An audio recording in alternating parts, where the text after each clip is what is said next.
Enzo Recto, kalaban ang katiwalian at kasinungalingan, kakampi sa katotohanan at kabutihan.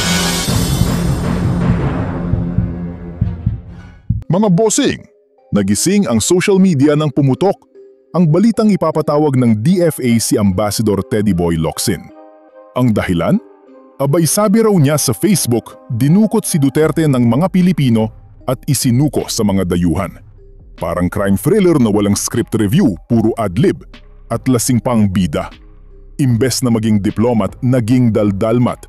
Dahil kung may award para sa pinakamadaldal na ambassador sa kalawakan, baka may standing ovation na si Teddy Boy sa UN.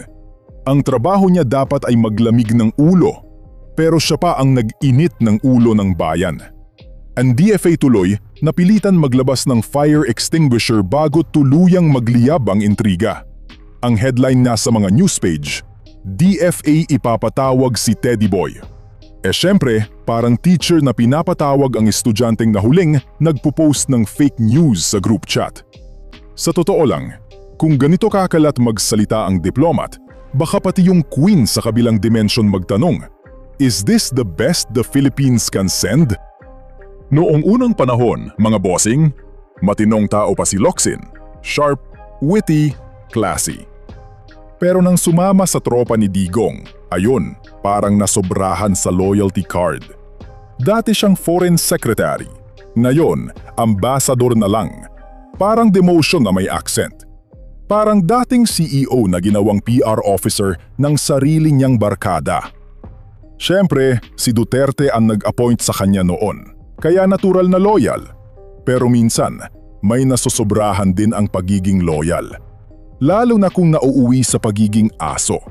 Sa sobrang pagtatanggol niya, minsan parang hindi na siya diplomat, kundi tagapagsalita ng Davao. At kung minsan, parang mas mabilis pa siya mag-post kaysa sa spokesperson ng Malacanang. Kung tutuusin, marami pa rin naman siyang utak, kaso nga lang, overused na sa pagiging DDS. Parang cellphone na luma. Dati flagship, ngayon laglag sa signal. Sabi nga ng mga netizen, sayang si Teddy Boy, matalino sana, kaso DDS na. Kapag mas loyal ka sa tao kaysa sa bansa, hindi ka diplomat, campaigner ka na may passport.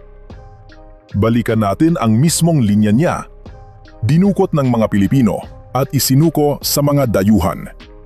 Aba, kung yan ay marinig ng mga taga-ICC, baka isipin nila may kudeta dito. Paano naman yan? Parang binastos na niya ang sariling gobyerno.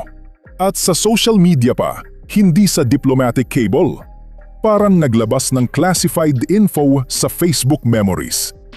Sabi pa ni DFA Secretary Teresa Lazaro, tatawagan ko muna si Ambassador. Translation, oy, magpaliwanag ka kung anong pinagsasabi mo. Pero syempre, diplomat talk yan, kaya sinabing may dahilan daw siguro. Ang totoo, sinusubukan lang pigilan ng DFA na hindi tuluyang mapahiya ang bansa sa international stage. Kasi isipin mo ha, ambassador ka ng Pilipinas, tapos ikaw pa ang nagsasabing may pagdukot?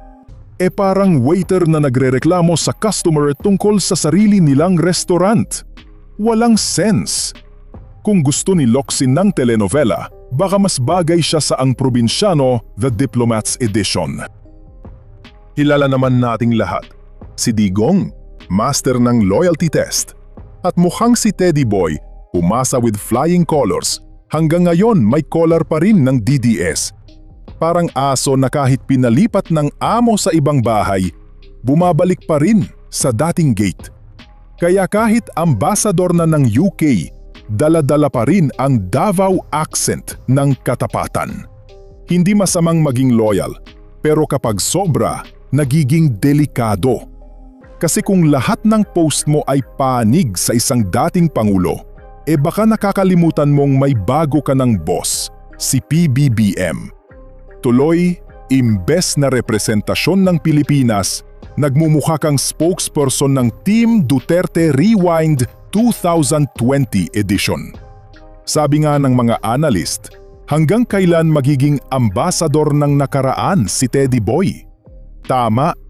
Kasi kung hanggang ngayon, buhay pa rin sa kanya ang mga eko ng nakaraang administrasyon, parang ex na hindi maka-get over. Lahat ng post may hugot, lahat ng status may pasaring, lahat ng issue may "Digong is innocent" caption. Hindi rin nakatiis si Attorney Jesus Falsis.